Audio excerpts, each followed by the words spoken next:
Hai semuanya, pernah nggak sih kalian lihat sebuah organisasi yang tiba-tiba performanya turun?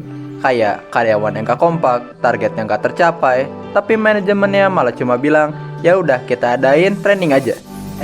Tapi kok hasilnya tetap gak berubah? Nah, sini kita jelasin. Disinilah adanya intervensi perubahan. Apa sih intervensi perubahan itu?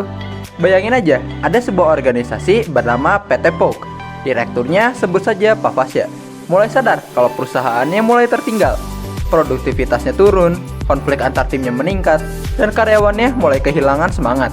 Disinilah yang namanya intervensi perubahan berperan.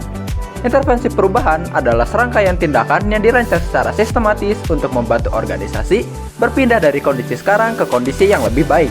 Intervensi ini bisa berupa pelatihan, perbaikan sistem kerja, perubahan struktur, bahkan perubahan budaya organisasi. Dan yang terpenting, intervensi ini bukan asal coba-coba, tapi berbasis teori dan diagnosis yang tepat. Nah, dalam organisasi development, ada 4 pendekatan utama intervensi perubahan. Yuk, kami kenalin satu persatu. Yang pertama ada Human Process Intervention. Ini cocok kalau masalah utamanya ada di hubungan antar manusia. Misalnya, di PT POK, tim marketing dan tim produksi sering ribut, miskomunikasi, dan saling menyalahkan. Kalau Pak Fasya malah mengubah struktur organisasi, apakah masalahnya selesai? Belum tentu. Disinilah intervensi human process seperti team building, pelatihan komunikasi, atau mediasi konflik. Fokusnya sederhana, manusianya dulu yang dibereskan. Kedua, ada techno-structural intervention. Sekarang ceritanya berbeda. Karyawan sudah kompak, tapi alur kerja ribet, birokrasi panjang, dan proses tidak efisien. Kalau ini kasusnya, pelatihan motivasi jelas bukan jawabannya. Yang dibutuhkan adalah redesign pekerjaan, perubahan struktur organisasi, atau bisnis proses reengineering. Intinya, bukan orangnya yang bermasalah, tapi sistemnya. Yang ketiga, HRM intervention. Misalnya, karyawan PT Poke terus rajin dan loyal, tapi skillnya kurang sesuai tuntunan zaman, apalagi di era digital. Solusinya, training and development, sistem penilaian kerja, reward, dan talent management. Pendekatan ini fokus pada mengembangkan kompetensi dan motivasi SDM. Terakhir, strategic change intervention.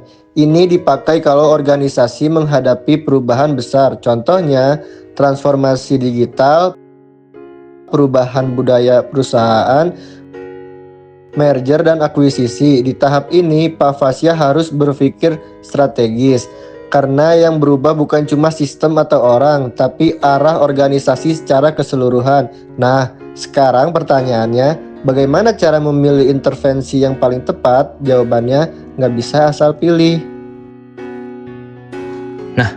Cara memilih intervensi yang paling tepat dan tidak asal-asalan yaitu dengan mengenali beberapa tahapan, yaitu pertama, diagnosis masalah.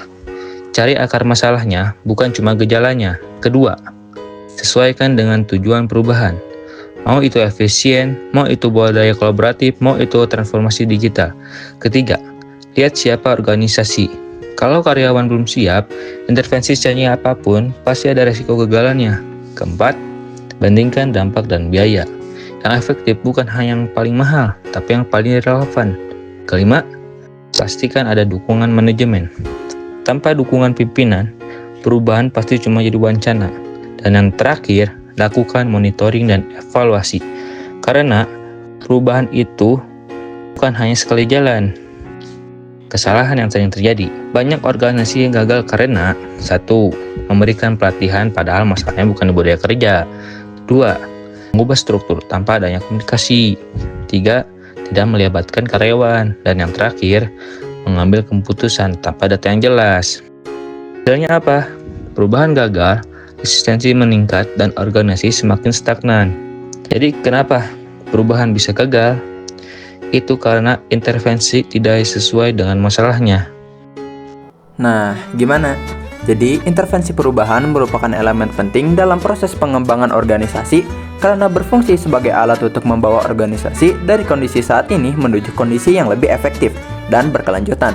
Keberhasilan perubahan tidak hanya ditentukan oleh niat untuk berubah, tetapi oleh ketepatan dalam memilih jenis intervensi yang sesuai dengan masalah yang dihadapi. Perubahan yang berhasil butuh teori, strategi, dan juga pemilihan intervensi yang tepat. Bukan asal cepat, tapi juga harus tepat.